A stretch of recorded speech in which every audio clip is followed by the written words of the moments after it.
Спомням си как майка ми и баба ми са ми казвали, че в този живот трябва да имаш висше образование, защото иначе нищо не можеш да направиш. А пък аз винаги съм искала да правя добро. В крайна сметка прекъснах право в 5-ти курс и станах инфлуенсър. И днес, макар и в една малка битка, инфлуенсърството победи правото.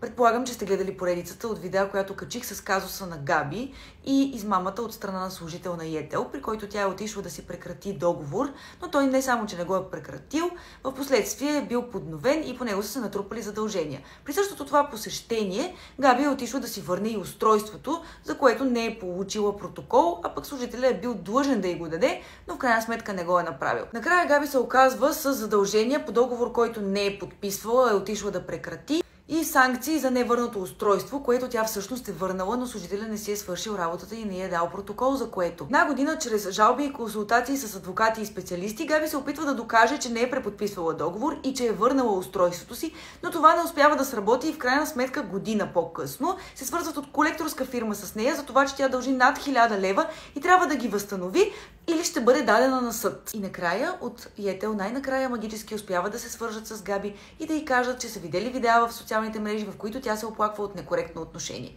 Изведнъж протокола за върнатото устройство е магически намерен, а тя дължи вече не 1000 лева, а само срещу 100 лева договорът й ще бъде прекратен и може цялата ситуация да бъде изчистена.